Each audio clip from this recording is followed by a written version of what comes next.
Olá, seja muito bem-vindo ao nosso ambiente de culto online. É sempre uma alegria e um privilégio poder te encontrar aqui. Se é a sua primeira vez com a gente, não deixe de enviar uma mensagem para a nossa equipe, através do chat do YouTube ou no WhatsApp que aparece na sua tela. É muito importante que você se inscreva também no nosso canal. Assim você contribui para que o nosso conteúdo chegue a mais pessoas. Estamos no meio da série Fica Firme. Prepare seu coração, um bloquinho de anotação e um bom culto.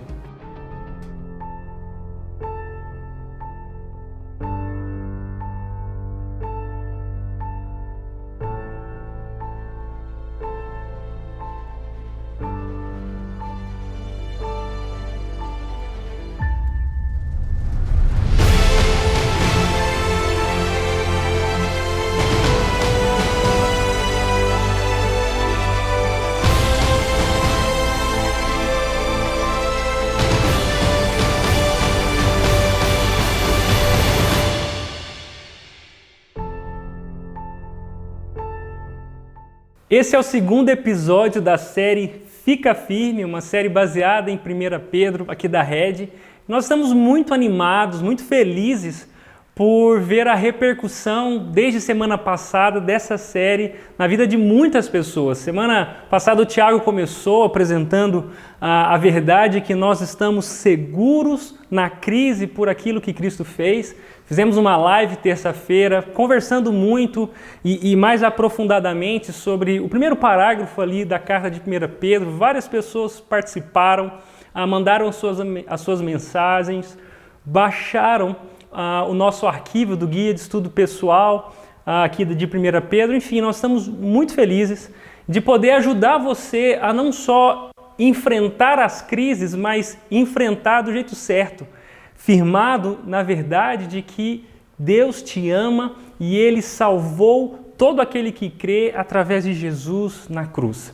Por isso, nesse segundo episódio da série Fica Firme, eu quero te ajudar a ir mais longe e entender quem você é e o que Deus espera de você. Tudo bem? Semana passada, o Tiago nos mostrou que crise mais perseverança é igual a maturidade. Deus não desperdiça nenhuma das crises que nós vivemos para que, à medida que nós perseverarmos no meio delas, Ele nos faça amadurecer, Ele nos faça mais parecidos com Jesus.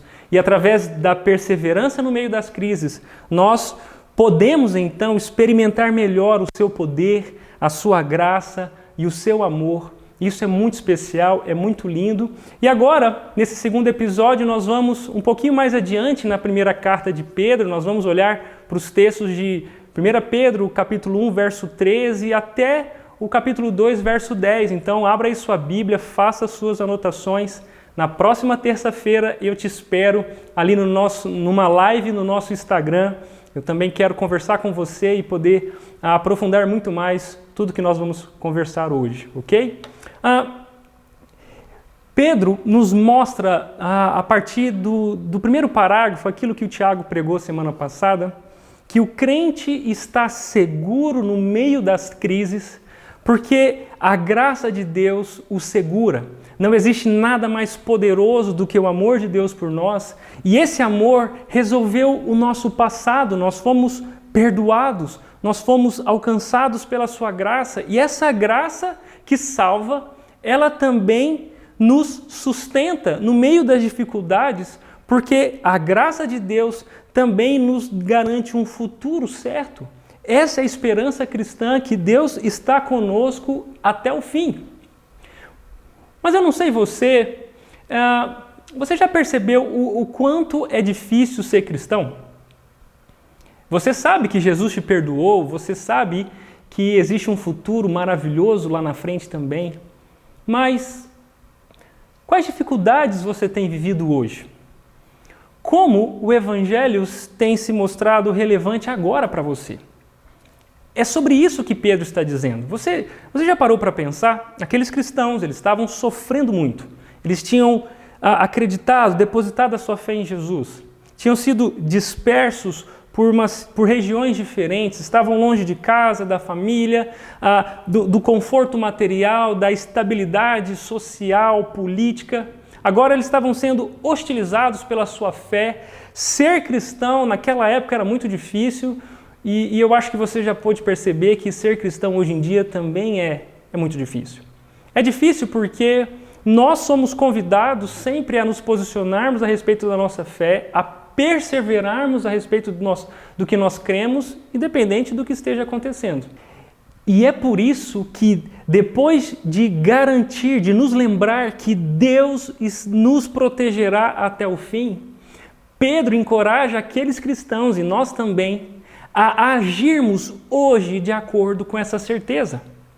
É por isso que 1 Pedro, capítulo 1, verso 13, começa com um portanto. Portanto, é uma palavra muito importante quando você estiver lendo a Bíblia. Sempre que você se deparar com essa palavra, esse termo, portanto, você pode ter certeza que o autor bíblico está linkando uma ideia à outra. Ele está fazendo uma afirmação e agora apresentando as consequências dessa afirmação. Pedro disse que a graça de Deus nos alcançou, que nós estamos seguros. E agora ele quer nos mostrar quais as consequências, as implicações dessa verdade para as nossas vidas hoje. E ele diz assim, portanto, preparem sua mente para agir. É muito interessante nós lermos essa expressão. Pedro está dizendo, uma vez que Deus os salvou, agora preparem a mente de vocês para a ação. É quase uma convocação para a guerra. E se você é dos mais antigos, você pode ler esse mesmo texto numa versão mais antiga e você encontrará outra expressão.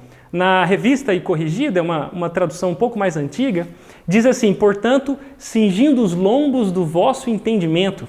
A ideia aqui é que Pedro está convocando os cristãos a agirem de forma firme aos desafios que eles enfrentarão. Cingir os lombos do vosso entendimento, preparar a sua mente, é uma imagem que Pedro traz de uma realidade daquela época. Os homens, as mulheres também, eles vestiam vestes muito longas e para trabalhos mais pesados, trabalhos braçais, como construir uma casa, como serrar uma árvore, aqueles homens precisavam cingir os lombos, amarrar as suas vestes para tirar todos os impedimentos do trabalho duro.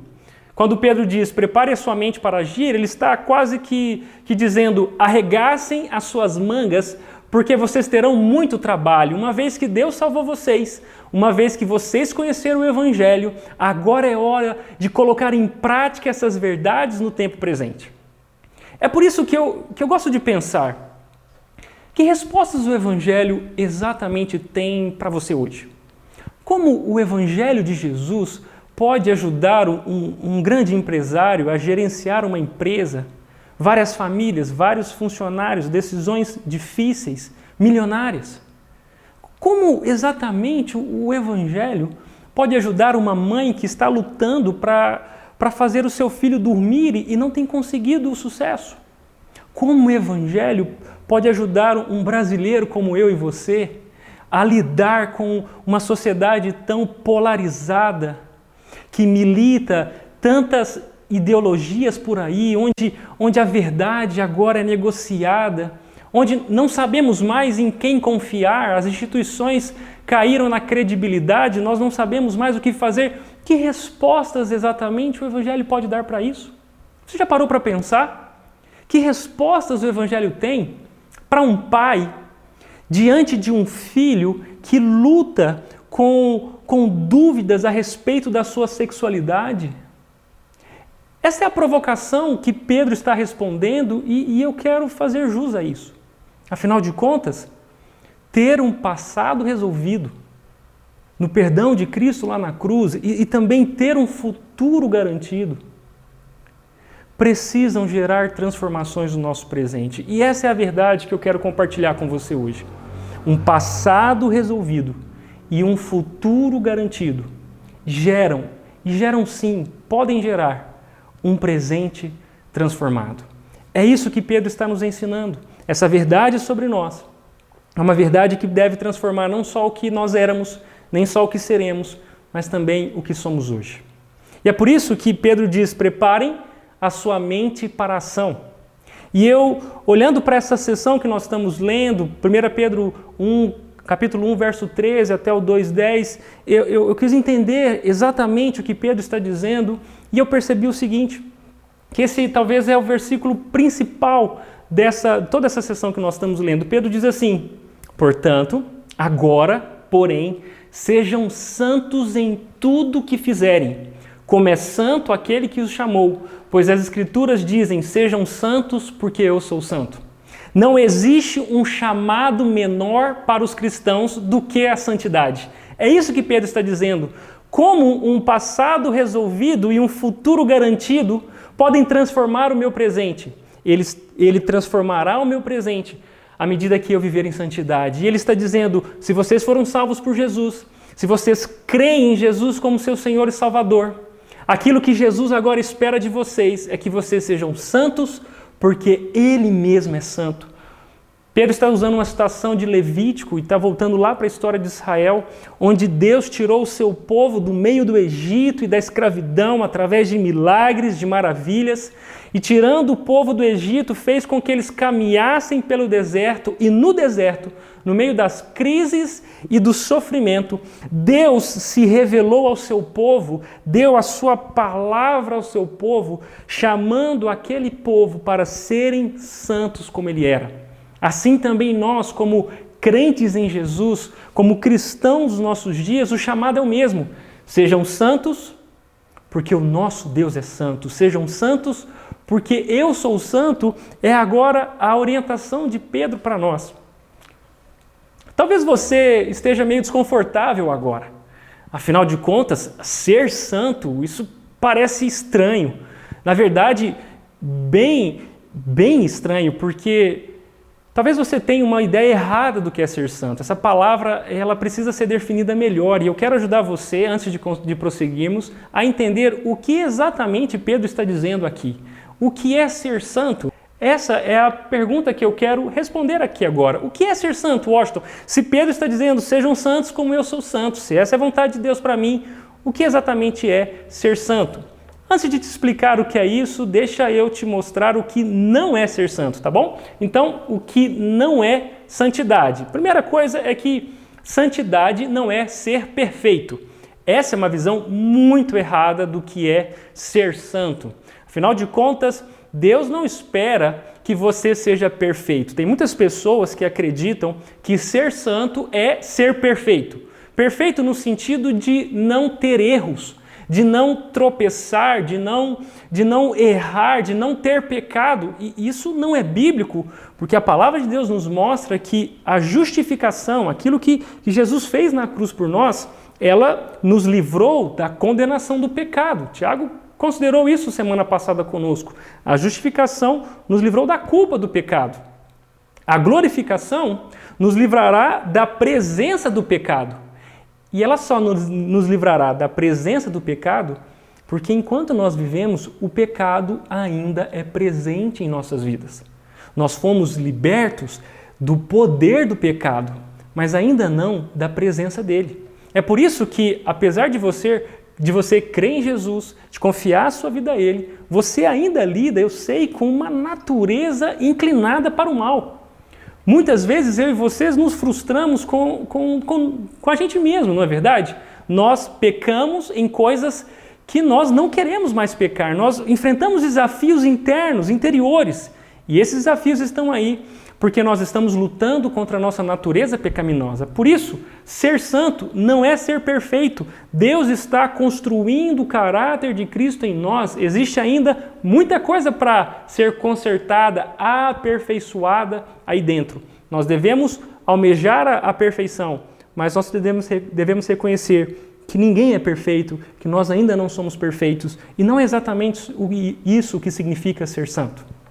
A segunda coisa que ser santo não é que ser santo não é ser canonizado. Nós estamos num Brasil bem católico, bem influenciado pela tradição católica, e quando se diz, esse rapaz é um santo, minha mãe é uma santa, né? Ou aquele é um santo, a ideia que está por trás dessa mentalidade é uma ideia católica de canonização. O processo de canonização católico é o processo onde a igreja, de um modo geral, reconhece pessoas que foram boas pessoas, fizeram boas obras, tiveram uma vida exemplar, foram usadas por Deus de uma maneira significativa, fizeram até milagres, e depois de morrerem, a igreja reconhece essas pessoas como santas. Mas não é isso que a Bíblia está dizendo. Não é isso que significa sejam santos porque eu sou santo. Não é um processo de canonização católico e também não é ser chato, tá bom? Ser santo não é ser chato. Muitas pessoas, almejando serem santas ou dizendo que querem viver uma vida santa, acaba sendo chato. Você conhece alguém assim? Alguém que, em nome de Deus, em nome da santidade, é chato, incomoda. Ele é um do contra, que não faz nada que as pessoas fazem, sempre está corrigindo as outras. Parece um estilo de vida meio alienígena. Ele segue usos e costumes que parecem ser mais da boca para fora do que do coração para dentro, né? Ser santo não é ser chato, não é ser inconveniente, não é ser uma pessoa, um alienígena que parece viver em outro mundo, que não faz o que as pessoas fazem, não bebe o que as pessoas bebem, não frequenta o lugar onde as pessoas frequentam. Eu preciso desconstruir essa mentalidade aí com você, ou talvez com pessoas que você conheça, porque a santidade que Deus está nos chamando é muito mais do que essa capa, essa máscara de alguém que só quer aparecer ou que só quer ser diferente, mas não necessariamente foi alcançado, transformado pela graça de Deus, se tornando mais humilde, mais misericordioso, mais sábio, mais paciente. Deixa eu dizer uma coisa para você, ser santo não é ser chato, tá bom? Mas, afinal de contas, Washington, se santidade não é ser perfeito, canonizado, nem mesmo ser chato, o que é santidade? Bom, deixa eu mostrar uma coisa para você. Pedro nos responde. Através desse texto que nós estamos olhando, Pedro nos mostra que ser santo, em primeira mão, uma primeira característica é receber uma nova identidade. É receber algo que eu não pude conquistar por mim mesmo. É receber algo que só Deus pode me dar. E Pedro diz aqui no capítulo 2, verso 10, antes vocês não tinham identidade como povo. Vocês não eram ninguém, agora são o povo de Deus. Antes não haviam recebido misericórdia, agora receberam a misericórdia de Deus. Então a primeira questão é que santidade não é algo que você conquista, não é algo que você cultiva, não é algo que você desenvolve. Santidade, numa primeira olhada nesse termo, é algo que você recebe, é uma nova identidade.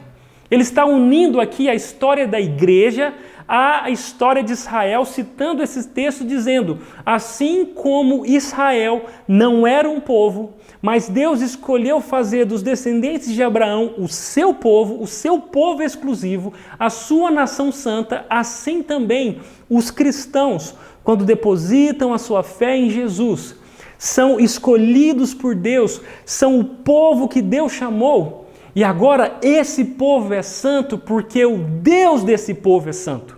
E eles receberam essa marca, eles receberam essa identidade porque Deus fez com que eles fossem santos. Por isso, quando nós olhamos para a santidade como uma nova identidade, nós estamos entendendo que a santidade é primeiro algo posicional. É como posicionar um objeto ou uma pessoa para um fim específico, separando ele de todas as outras coisas. Foi assim que Deus fez com Israel, separou o povo de Israel diante de todos os outros povos E assim também Deus faz comigo e com você. Quando nós cremos em Jesus, nós somos santificados, somos separados do mundo. E não só somos separados do mundo, mas somos separados para Deus. Santificar é a separação de alguma coisa ou de alguém para um fim, um propósito específico. Por isso, santidade é primeiro receber uma nova identidade. E Pedro diz, pois vocês sabem que o resgate para salvá-los do estilo de vida vazio que herdaram dos seus antepassados não foi pago com simples ouro ou prata que perdem seu valor. Pedro está dizendo, se você é um cristão, você não foi comprado por qualquer preço. É muito importante considerar isso porque muitas pessoas acreditam que se é de graça, não vale nada. Mas deixa eu dizer uma coisa para você. A salvação é de graça sim, mas ela é de graça para você, porque ela custou muito caro para Deus. A graça de Deus é gratuita, o amor de Deus é gratuito para você, mas custou o sangue do seu próprio Filho. Deus entregou o seu próprio Filho, santo, perfeito, para morrer por mim e por você, pessoas imperfeitas, pecadoras. Aqui está a nossa certeza e a nossa garantia, que a graça de Deus custou muito caro para Ele, custou o seu próprio Filho.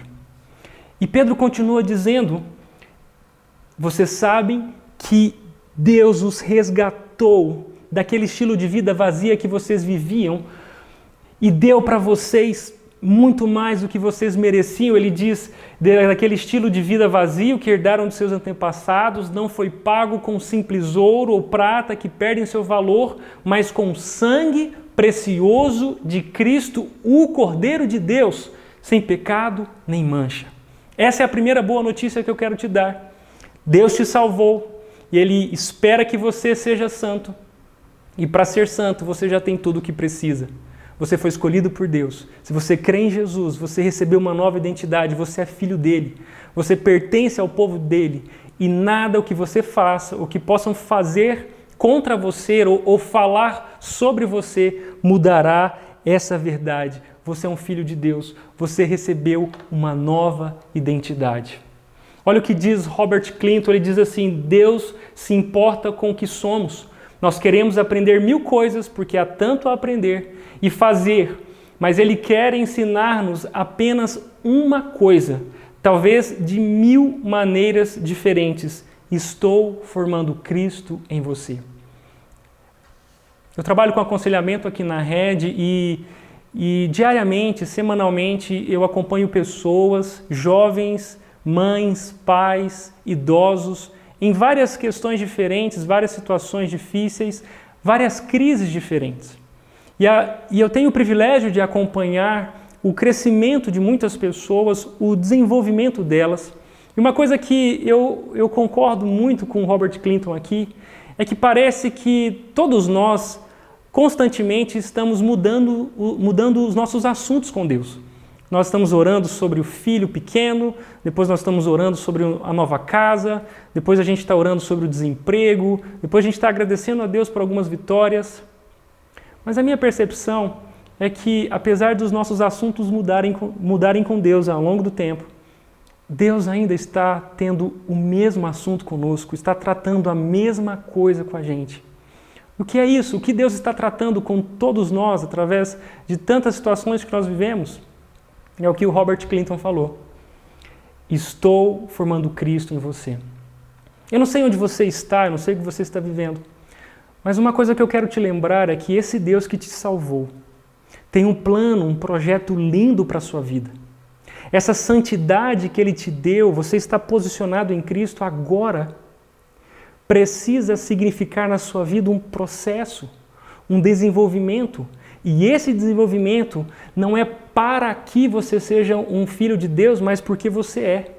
Não é para que você se torne uma pessoa nova, é porque Ele já te fez nascer de novo e está formando o caráter de Cristo em você. Ele está formando Cristo em você.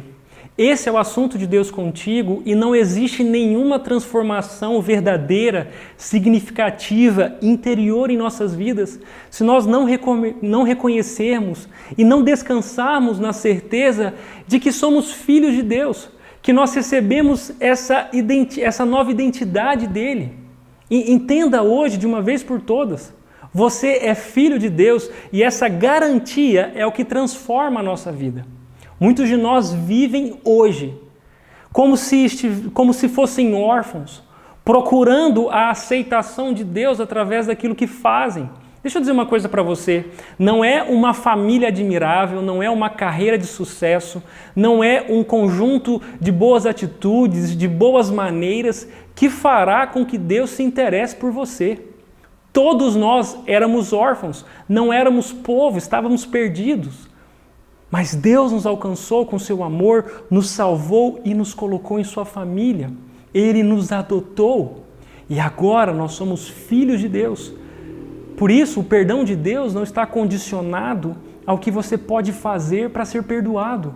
O amor de Deus não está condicionado às suas forças para nunca mais pecar. Não é isso. Deus te ama. Ele perdoou todos aqueles que depositaram a sua fé em Jesus. E esse amor é tão poderoso que nos fez seus filhos e agora transforma as nossas vidas de uma vez por todas. É por isso que ser santo começa por receber uma nova identidade, mas ser santo também é ter uma nova atitude. Deus te aceita como você está, mas não aceita te deixar como você está. Ele quer transformar a sua vida. Esse passado resolvido e esse futuro garantido podem e vão, porque devem gerar em você um presente transformado. É por isso que agora, uma vez sendo feitos filhos de Deus, nós estamos na família dele e aqui na família dele as coisas são diferentes. Aqui na família dele, os cristãos podem e devem ter uma nova atitude em relação a tudo e a todos na vida. E eu queria agora que você olhasse aí na sua Bíblia, folheasse tudo que Pedro ensinou e convocou os cristãos a fazerem, desde o do capítulo 1, verso 13 até o 2:10. E eu fiz um breve resumo para te ajudar a ler essa carta e a se orientar diante dessa nova atitude que Pedro está convocando os cristãos ali da Ásia Menor e nós também a termos. E basicamente essa nova atitude, essa atitude de santidade, ela se resume em 3 coisas. A primeira delas, deixar o pecado. Como filho de Deus, nós precisamos assumir uma nova atitude.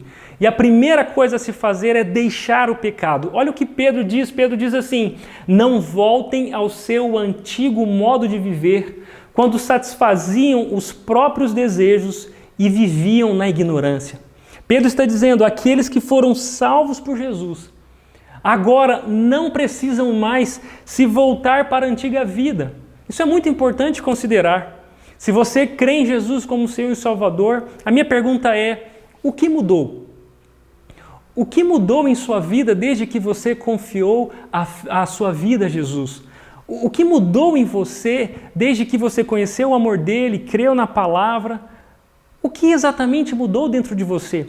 Muitos cristãos acreditam que receberam a Jesus, que foram salvos porque passaram a frequentar uma igreja, vestir uma camisa, talvez até cantar novas músicas, fazer parte de um pequeno grupo. Mas deixa eu te dizer uma coisa para você, não é essa a evidência de salvação, tá bom? Muitos de nós acreditamos que a transformação que Deus está operando em nós tem mais a ver com coisas externas do que com algo interno. Mas o que Pedro está dizendo para nós é que aqueles que foram alcançados pelo amor de Deus, eles assumiram uma nova atitude, uma nova postura, e essa nova postura tem a ver com abandonar o pecado, deixar aquilo que Deus não se agrada. Talvez você esteja se perguntando, mas Washington, o que exatamente é pecado? Me ajude a entender isso. E deixa eu dizer uma coisa, desde muito cedo eu ensino para minha filha e para as crianças que têm a oportunidade de fazer isso, que pecado é tudo aquilo que eu penso, tudo aquilo que eu vejo, tudo aquilo que eu falo e tudo aquilo que eu faço que não agrada a Deus. É isso que Deus está fazendo em nós, Ele está nos libertando dessas coisas que não agradam a nele. Aquilo que Pedro diz daquele estilo de vida vazio. Por isso, não voltem ao seu antigo modo de viver, quando satisfaziam os próprios desejos e viviam na ignorância. Pedro está nos lembrando aqui que nós não pertencemos mais a nós mesmos. Aqueles que têm Jesus como Salvador também têm Jesus como seu Senhor. Nós somos comprados. Nós não somos de nós mesmos, nós somos de Deus e agora a nossa vida é para a glória dele. É por isso que, se você é um cristão, se você confia em Jesus, você pode ter certeza que você tem em Jesus todos os recursos que você precisa para viver uma vida que agrada a Ele. Deus não te salvou pela metade. A sua despensa não está vazia, tá bom? Quando Deus te salva, Ele te dá todos os recursos que você precisa para viver uma vida que agrada a Ele. É por isso que eu digo que a vida cristã é para cristãos viverem, porque é impossível viver uma vida que agrada a Deus sem que aquela pessoa creia em Jesus como seu Salvador. Ele é o nosso Salvador e Ele nos deu tudo o que nós precisamos para viver uma vida que agrada a Ele.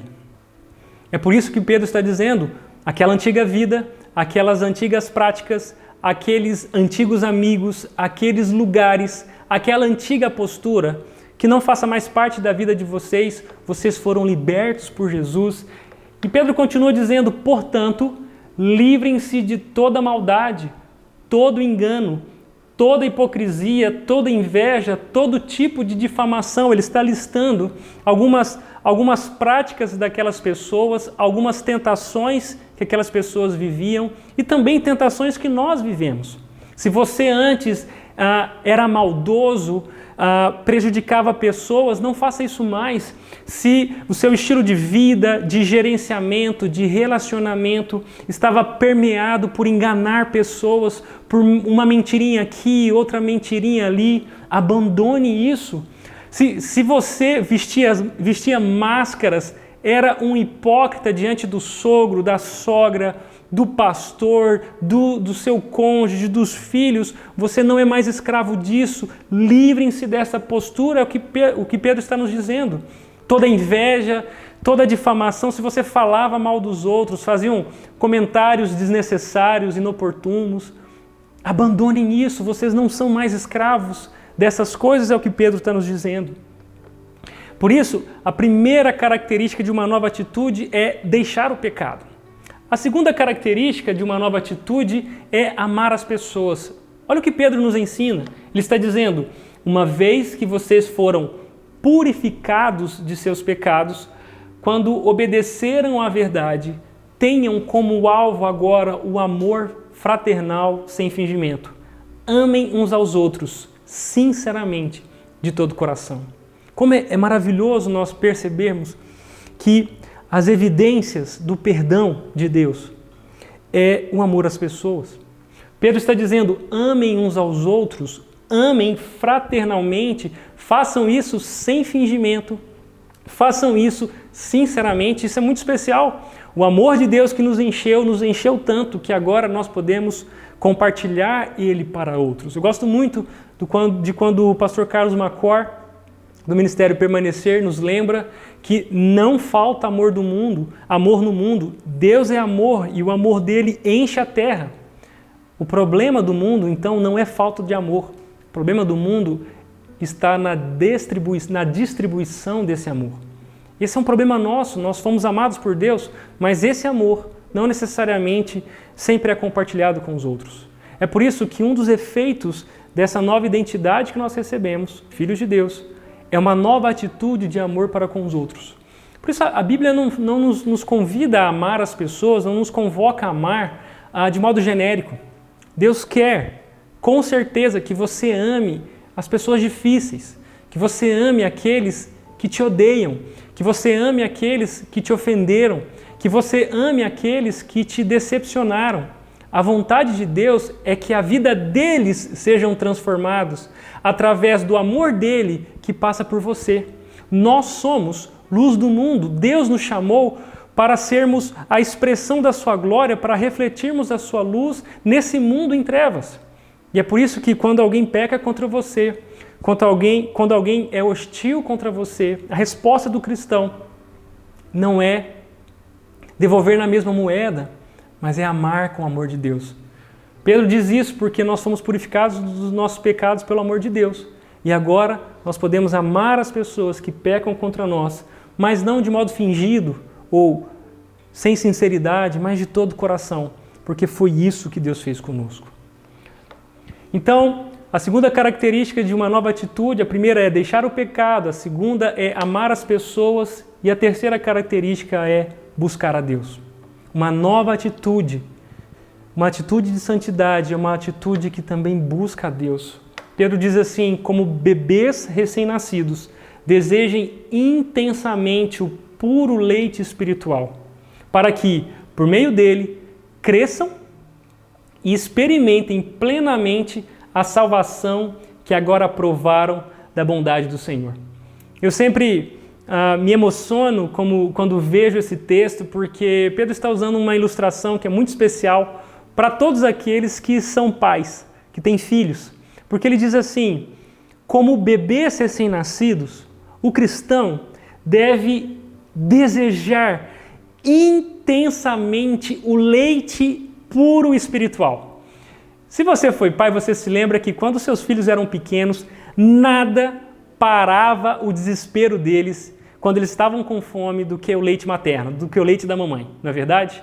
E assim, talvez Pedro estava olhando para uma mãe amamentando o seu filho, talvez o seu próprio filho, e ele está usando essa imagem para dizer uma nova atitude que é esperada daquelas pessoas que receberam uma nova identidade em Jesus, é que nada mais importe para a vida deles do que se alimentarem espiritualmente, do que crescerem em conhecer a Deus e experimentarem essa plena salvação. É por isso que uma atitude santa, uma vida santa, é uma vida que, sim, abandona o pecado, que, sim, ama as pessoas, mas, sobretudo, é uma vida que busca a Deus. Ele diz, deseja intensamente o puro leite espiritual para que, por meio dessa boa nutrição espiritual, vocês cresçam, vocês sejam mais fortes, vocês se desenvolvam, vocês amadureçam e vocês experimentem plenamente a salvação. É por isso que a boa notícia de Deus é que hoje mesmo a salvação que você recebeu em Cristo pode fazer sentido para você, pode ser experimentada, pode ser relevante para a sua vida à medida que você tiver uma boa dieta espiritual, amando as pessoas, abandonando o pecado, conhecendo a palavra de Deus e colocando em prática o que Ele te ensina, o que Ele te mostra. É por isso que Pedro diz, cresçam e experimentem plenamente a salvação agora que vocês provaram a bondade do Senhor. Eu fico pensando aqui que quem conhece a bondade de Deus sabe que nada mais se compara. Quem conhece o amor de Deus sabe que não existe outro amor tão perfeito. E Pedro aqui está dizendo, busquem intensamente se alimentarem de Deus, se alimentarem da palavra dele, viverem de acordo com a vontade dele, porque isso fará de vocês cada vez mais maduros, mais saudáveis e mais fortes.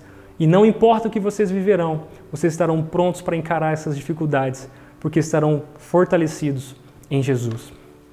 Mas como crescer espiritualmente? Ele diz em 1 Pedro capítulo 1, verso 14, e aqui eu gostaria de fazer pensar. Como você pode crescer espiritualmente? Como você pode assumir uma nova atitude? Se a nossa saúde espiritual depende de uma boa nutrição espiritual, não existe como você crescer espiritualmente sem a palavra de Deus. É por isso que Pedro diz aqui, os seres humanos, os homens, são como o capim. Sua beleza é como as flores do campo. O capim seca e as flores murcham, mas a palavra do Senhor permanece para sempre. Não é à toa que Pedro está citando esse verso do Antigo Testamento. Ele está dizendo para aqueles cristãos que estavam sofrendo nas mãos dos homens, do sistema político, de uma estrutura familiar, social, hostil ao Evangelho. Ele estava encorajando aqueles cristãos a não confiarem nos homens, a não basearem a sua vida naquilo que as pessoas dizem, naquilo que as pessoas são, ou naquilo que as pessoas podem fazer. Pedro convida e consola aqueles cristãos a confiarem na palavra do Senhor que permanece para sempre. Então deixa eu dizer uma coisa para você. Se você quer crescer espiritualmente e se você quer perseverar no meio das crises que você enfrenta hoje, não existe outro caminho do que se alimentar da palavra de Deus e de confiar nela acima de todas as coisas. Porque ainda que pessoas se levantem contra você, ainda que desafios testem a sua fé, e ainda que as circunstâncias onde você se encontra hoje parecem intransponíveis, tudo isso passa. O homem passa, a beleza, a glória do homem passará, mas a palavra do Senhor permanece para sempre. Afinal de contas, o que eu e você temos que seja mais sólido, mais verdadeiro do que a palavra de Deus? Sem a Bíblia, eu e você não sabemos quem Deus é, não sabemos quem Jesus é, muito menos sabemos quem nós somos. É por conta da palavra de Deus que nós conhecemos a Deus, é por conta da palavra de Deus que nós conhecemos o amor de Deus, e é por conta da palavra de Deus que nós sabemos o que Deus espera de nós. Não existe relacionamento com Deus sem um relacionamento com a palavra de Deus. Muitos aí, ainda mais nos nossos dias, dizem que o Evangelho, na verdade, não é sobre um livro, é sobre uma pessoa, e eu concordo com isso. O Evangelho é Cristo, o Evangelho é Jesus, e nós devemos nos relacionar com Jesus. Mas você pode sim amar a Bíblia e não amar a Jesus. Mas é impossível que você ame a Jesus sem amar a Bíblia. Sem a palavra de Deus, eu não sei quem Jesus é, eu não sei o que Ele espera de mim. E tudo que me sobra são só as minhas imaginações. Mas a palavra de Deus é pura, é verdadeira, é fiel e ela dura para sempre. Por isso, não viva baseado em você mesmo, não viva baseado no seu coração, no que as pessoas dizem, nas circunstâncias. Viva baseado na palavra de Deus e no Jesus que ela nos apresenta. Não é à toa que Pedro, aqui nesse texto que nós estamos lendo, destaca dizendo que Jesus é a pedra angular. A pedra que os construtores rejeitaram, Deus fez ela a pedra principal, a pedra de esquina. E eu queria encerrar te lembrando isso. Quando a Bíblia chama Jesus da pedra angular, a Bíblia está usando um elemento muito importante da engenharia antiga, porque uma pessoa que ia construir a sua casa, ela escolhia algumas pedras para fazer ali a sua casa, construir as suas paredes, os seus alicerces. E no meio daquelas pedras, a coisa mais importante para um construtor era escolher uma pedra perfeita. Uma pedra cujos ângulos fossem perfeitos para fazer de pedra principal. Uma pedra onde todas as outras seriam colocadas, onde todas as outras dependeriam.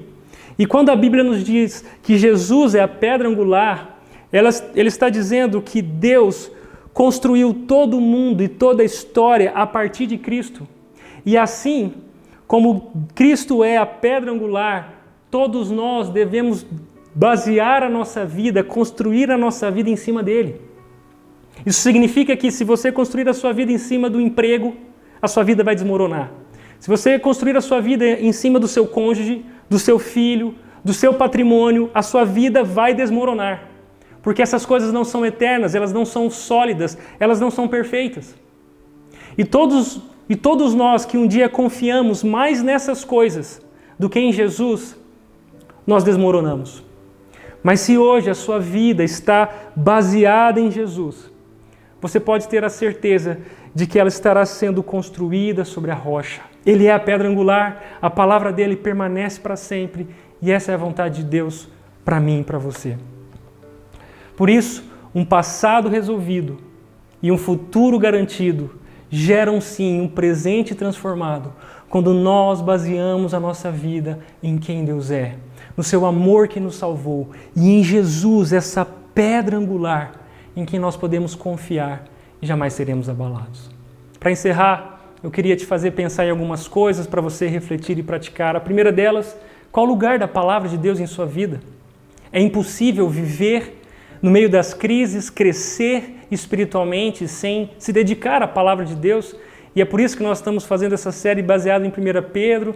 Terça-feira nós esperamos você na nossa live. Nós queremos te ajudar a colocar a palavra de Deus num lugar especial, principal na sua vida. Em segundo lugar, O que suas crises têm revelado sobre a sua fé? Porque todas as tempestades e dificuldades que nós vivemos nos abalam e colocam por terra tudo aquilo que não deveria estar em pé. E é por isso que nós conhecemos os nossos alicerces quando a tempestade vem. O que as suas crises, então, têm revelado sobre a sua fé? Talvez você está me ouvindo hoje num momento muito difícil, num dia difícil para você. Mas eu quero dizer para você que existe esperança. Deus resolveu o nosso passado em Cristo. Deus garantiu o nosso futuro em Jesus. E Deus quer transformar o nosso presente através de Jesus. Existe esperança para você. Existe esperança para todo aquele que crê em Jesus. E por fim, viva hoje como um filho de Deus. Se você depositou a sua fé em Jesus, você é filho de Deus e Ele está transformando a sua vida e te usando para propósitos tão grandes que você nem pode imaginar. Eu quero orar com você, encerrando essa mensagem, orando para que Deus te lembre quem você é em Cristo, mas também te encoraje a viver uma vida conforme essa nova identidade que você recebeu. Deus, muito obrigado, porque o Senhor nos salvou em Jesus, o seu amor nos alcançou, nós não merecíamos, e agora nós recebemos uma nova identidade, uma identidade que nos transformou, uma identidade que foi o Senhor quem nos deu. Ajuda-nos a viver uma vida agora com uma nova atitude, que abandona o pecado, ama as pessoas, que busca ao Senhor intensamente, para que nós possamos experimentar hoje o poder do Senhor em nossas vidas, nos transformando de dentro para fora, transformando as realidades onde nós encontramos, as circunstâncias, os nossos relacionamentos, a nossa visão de mundo. Nós estamos com as mangas arregaçadas, preparados para agir. Nos ajuda a viver uma vida que te glorifique, uma vida de santidade. Essa é a nossa oração, gratos pela sua palavra e pela sua presença em nossas vidas. Nós fazemos isso em nome de Jesus, o nosso Senhor e Salvador. Amém.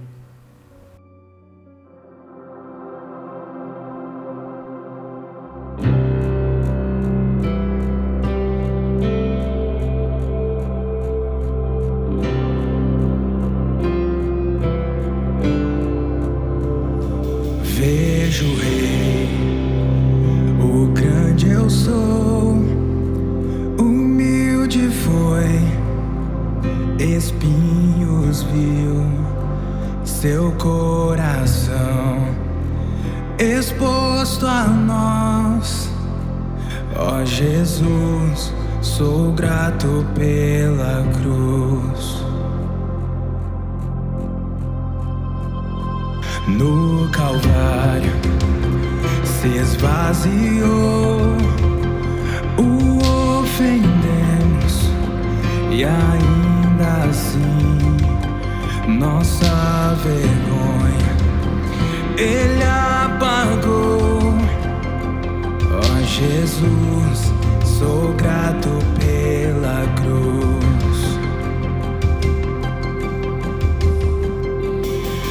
Contemple o Rei, a redenção escrita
nos prostraremos ao Rei dos Reis. Ó Jesus, pra sempre irei louvar.